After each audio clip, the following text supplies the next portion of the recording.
El motivo básico religioso bíblico está bastante entretejido. Por ejemplo, no podemos hablar de la caída si no entendemos bien lo que es la creación y la bondad de la creación. Y no podemos hablar de la redención si no entendemos cuáles fueron los estragos de la caída. Y más importante aún, no podemos hablar de la redención si no entendemos bien la bondad de la creación, o sea, qué es lo que vale la pena redimir. ¿Por qué todo este plan de redención para volver a qué? Bueno, después de haber hablado de forma muy general de la creación y alcanzar a entender un poco la caída, en este video vamos a hablar de la redención. Esta palabra redención quiere decir comprar algo que originalmente ya nos pertenecía. Dentro de la escritura vemos varios términos referentes a este concepto de redención. Por ejemplo, habla de el nacer de nuevo, o lo que podríamos decir un renacimiento, el ser criaturas nuevas. Esa conversación que tiene Jesús con Nicodemo, que le dice, bueno, te es necesario nacer de nuevo. Ahí está usando esta palabra de un renacimiento, o sea, volver a nacer. También la escritura usa la palabra de regeneración, es decir, algo que probablemente está degenerado, es necesario que sea regenerado de nuevo. También nos habla acerca del arrepentimiento. La palabra arrepentimiento quiere decir cambiar de dirección. Es decir, si tú estabas caminando para la derecha, bueno, ahora vas a caminar para la izquierda. Es decir, una redirección de hacia dónde estás llevando tu vida, hacia dónde estás llevando tu corazón, hacia el Dios verdadero o hacia un ídolo, hacia un Dios falso. Entonces, precisamente el arrepentimiento es cambiar el rumbo de tu corazón a dirigirte al Dios verdadero. También nos habla acerca de la reconciliación. Esta reconciliación o esta palabra de reconciliación aparece en 2 Corintios capítulo 5, donde dice que el evangelio es el evangelio de la reconciliación, o sea, de conciliar algo otra vez, de algo que estaba originalmente unido y que se rompió, vamos a reconciliarlo. También usa la palabra renovación. Por ejemplo, en Romanos 12:2 dice: no os conforméis a este siglo, sino transformaos por medio de la renovación de vuestro entendimiento, es decir, haciendo nuevo algo, volver a hacer nuevo algo, o sea, algo que era nuevo, bonito, servible y a lo mejor se deterioró por el uso o por cualquier cosa. Bueno, usa esta palabra de renovar, o sea, hacer de nuevo que vuelva a parecer como al principio. O también usa la palabra restauración. Esa la podemos ver más claramente en Apocalipsis, donde que hay una restauración de algo que ya estaba instaurado, algo que originalmente era bueno y a lo mejor se fue deformando, bueno, algo que está ya instaurado desde el principio, ahora se va a restaurar. ¿Para qué? Para que se vuelva a parecer a lo del principio. Entonces, como vemos, muchas de las palabras que la Biblia usa para este término de restauración, regeneración, redención, es algo que vuelve a ser. Por ejemplo, la palabra redención se usa mucho en el Antiguo Testamento, sobre todo en la ley, por ejemplo en Levítico, cuando uno es libre, luego vende su libertad y se convierte en esclavo. Ese esclavo podía ser redimido, o sea, podía comprar de nuevo su libertad, algo que ya le pertenecía a él desde antes de ser esclavo, era la libertad. Debido a problemas, pues debido al pecado, uno a veces tenía que venderse como esclavo, pero él podía redimirse, o sea, comprar de nuevo esa libertad. Y es precisamente también la palabra que se usa para la libertad que Cristo nos ha comprado a nosotros. Él nos redime, Él da el pago para que nosotros podamos ser libres de nuevo. ¿Libres de qué? Bueno, estábamos esclavizados por el pecado, entonces necesitamos redimirnos de nuevo. Eso es muy importante y también es muy interesante cómo la Biblia usa estas palabras que casi todas empiezan con re, como restaurar, reinaugurar, redireccionar, renovar. Todas estas palabras que dan un sentido de que otra vez vuelves a un plan original. Y eso tiene mucho sentido si entendemos que desde el principio Dios hizo una creación perfecta y que Dios dijo, esta es mi voluntad y es perfecta y no va a cambiar. Aún a pesar de los estragos del pecado, la redención significa volver a el plan original que tenía Dios en Génesis 1 y 2. Y ese plan es agradable y perfecto y por eso no necesita ni restar, ni quitar, ni agregar nada, sino solamente salvar ese plan que era perfecto y que era bueno desde el principio. Bueno, otra cosa importante que debemos saber es que Cristo Jesús ha reconciliado la relación que tenemos con Dios. Y no solamente eso, sino que en Él se han reconciliado todas las cosas. Eso lo vemos en Colosenses 1:20, que dice: y por medio de Él, es decir, Cristo, reconciliar consigo todas las cosas, así las que están en la tierra como las que están en los cielos, haciendo la paz mediante la sangre de su cruz. ¿Qué quiere decir esto? Que recuerden que hablamos en la caída que a pesar de que el corazón del ser humano es el único que cayó en pecado, toda la creación ha sido sujeta a vanidad o a maldición por causa del hombre y por causa de esta elección que hizo. Entonces, ¿qué es lo que pasa ahora? Esta reconciliación que ha hecho Cristo es ¿con quién? Pues con Dios. Cristo ha reconciliado no solamente al ser humano, sino a toda la creación, a todo lo que Dios ha hecho, que es todo lo que existe, se ha reconciliado con Dios para que esta relación vuelva de nuevo a ser perfecta como lo era al principio. Y ahí dice en Colosenses 1:20, todas las cosas incluye todas las cosas que existen, no nada más la iglesia, no nada más ciertas áreas en las que el hombre se desarrolla, sino todas las cosas han sido redimidas por Cristo, han sido pagadas de nuevo. ¿Para qué? Para que tengan una relación con Dios, para que Dios pueda glorificarse en todas las cosas a través de la redención, primeramente del corazón del hombre, y entonces ya a partir de ahí de todas las cosas que éste representa. Ahora también es importante recordar que cuando Dios restaura, regenera, reinicia, reconcilia la creación, no está añadiendo ni quitando algo de forma, voy a decirlo así, sobrenatural. No estoy diciendo que no es el gran poder de Dios el que nos salva, claro que es el gran poder de Dios el que nos salva. Me refiero a que Dios no ha cambiado sus planes. Mire, más claramente voy a citar de nuevo el libro de La creación recuperada de Albert Wolters, que dice lo siguiente: esta confesión fundamental tiene dos partes distintivas. La primera es que la redención significa restauración, es decir, el regreso de la bondad de una creación originalmente ilesa y no meramente la añadidura de algo supracreacional. La segunda es que esta restauración afecta toda la vida creacional y no meramente algún área limitada dentro de ella. Ambas afirmaciones son decisivas para una cosmovisión bíblica integral. Ambas están cargadas de consecuencias importantes para un discipulado cristiano. Y más adelante también dice: en un sentido muy significativo, esta restauración significa que la salvación no conlleva nada nuevo. La redención no es cuestión de añadir una dimensión espiritual o sobrenatural a la vida de las criaturas que estaba faltando anteriormente. En cambio, es cuestión de traer vida nueva y vitalidad a lo que estaba allí desde un principio. Es muy cierto, por supuesto, que todo el drama de la salvación conlleva elementos dentro del cuadro que no eran parte del diseño creacional de Dios. Piensa, por ejemplo, en las medidas necesarias debido al pecado: pena capital, legislación como el divorcio, ciudades de refugio, etc. Pero como el andamiaje puesto al lado de una casa que está siendo renovada, o como el vendaje que cubre una herida, estas todas de importancia secundaria ante el propósito principal, con el solo propósito de servir en el proceso de restauración. De hecho, una vez que el propósito se cumple, se descartarán. Sería tonto decir que el tratamiento médico tiene un propósito mayor que el de restaurar la salud debido al uso de medicinas, vendaje y estetoscopio. Igualmente, la salvación trae muchas cosas a la vida del pueblo de Dios que no solo son parte de la restauración de la creación. Y aún esa restauración es, sin embargo, el enfoque exclusivo de la redención.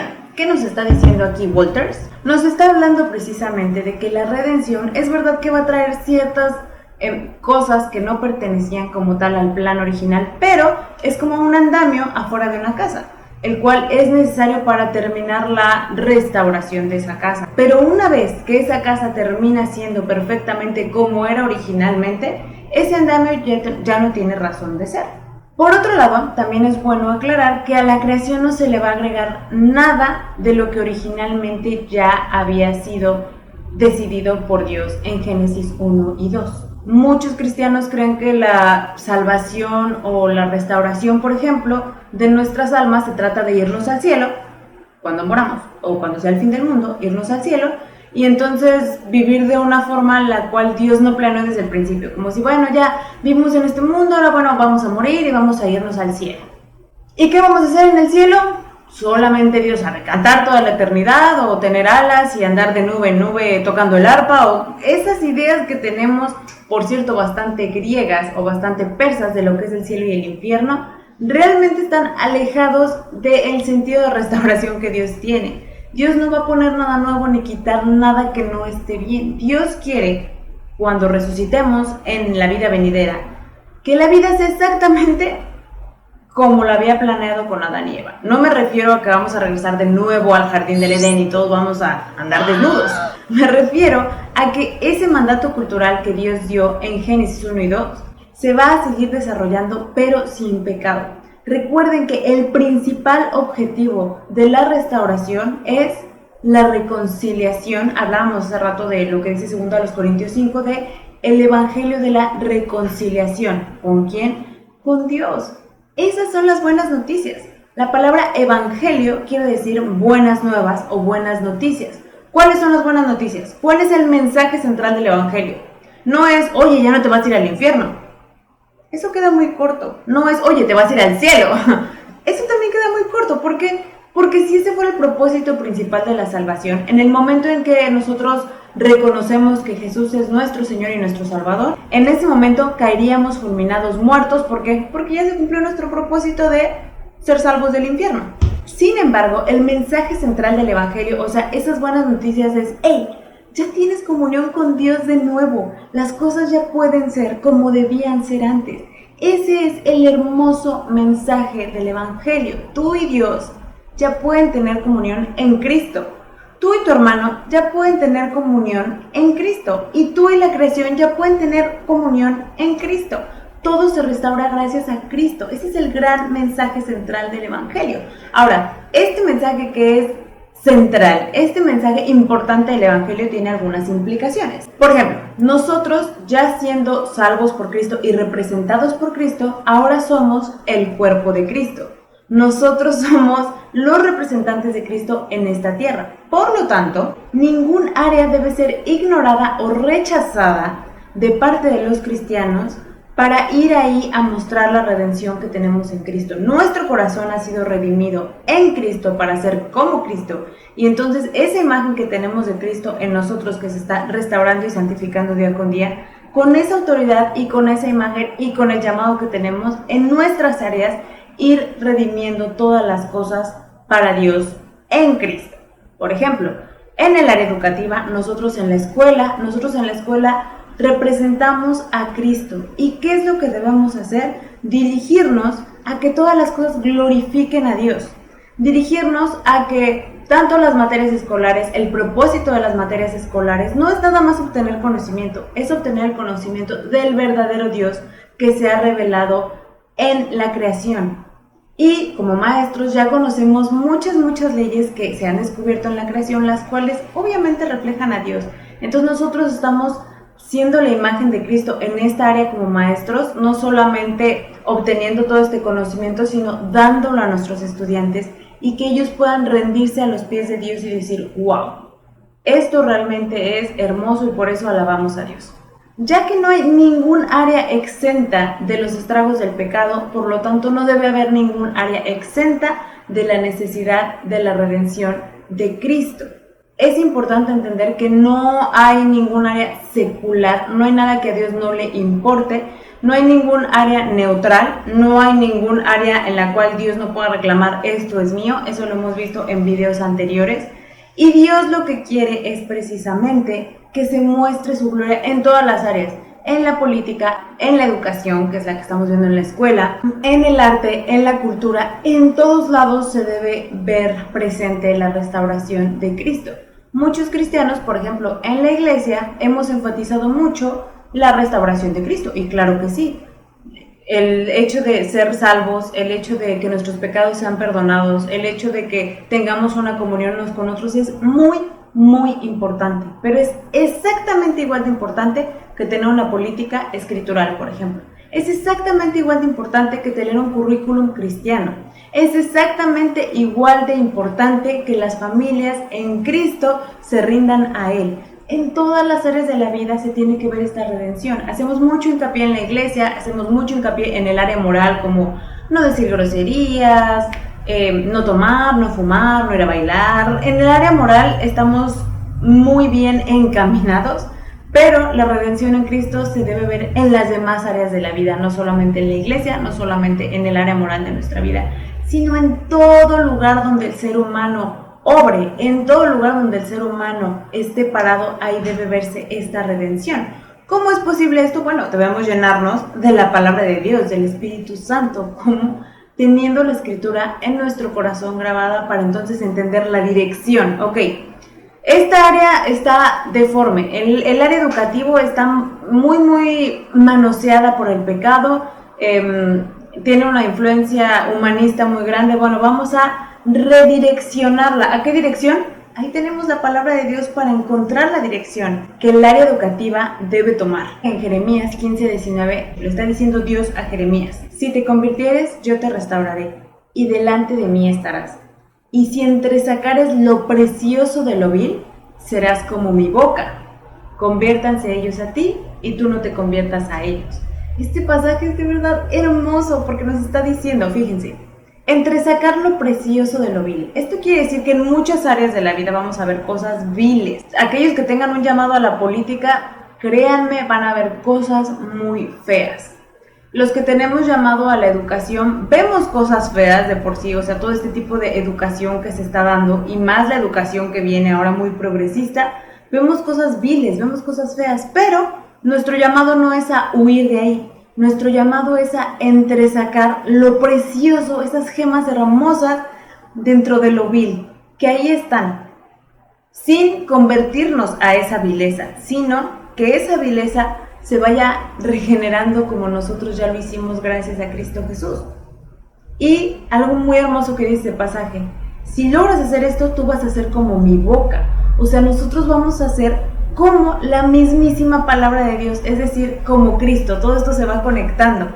Y ya al final, otra vez esta exhortación de conviértanse ellos a ti y no te conviertas tú a ellos. Esto quiere decir que claro que somos capaces, gracias a la autoridad que Dios nos da a nosotros en Cristo, somos capaces de hacer un currículum cristiano, un currículum escritural, y que la gente se acate a esta política. Ya la salvación no depende de nosotros, sino de Dios, pero sí podemos influenciar la cultura de tal forma que la gente pueda alinearse a nuestro pensamiento. Claro que sí. ¿Por qué? Porque podremos hacer esto con el poder del Espíritu Santo, de convertir a la gente a que sea como nosotros, y no nosotros a moldarnos a como la cultura o la gente o nuestro país nos está diciendo que debemos ser.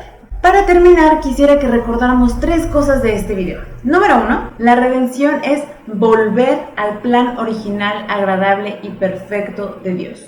Número 2, la redención no le agrega ni le quita nada a la creación. Lo único que va a hacer la redención es ir limpiando el pecado que originalmente no pertenecía a la creación. Pero como tal, al área de la creación, lo que Dios ha hecho grande, lo que vimos hace 2 videos, es precisamente lo que la redención quiere volver. Y número 3, los cristianos somos llamados a redimir el área en la cual Dios nos ha llamado.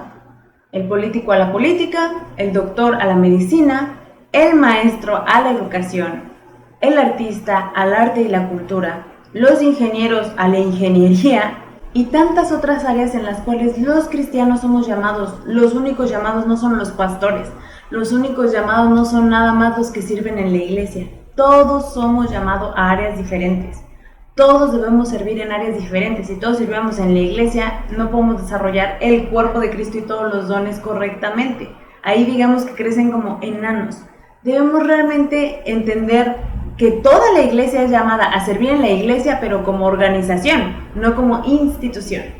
Y bueno, eso es todo por el video del día de hoy. Que tengan muy buen día. Hasta luego.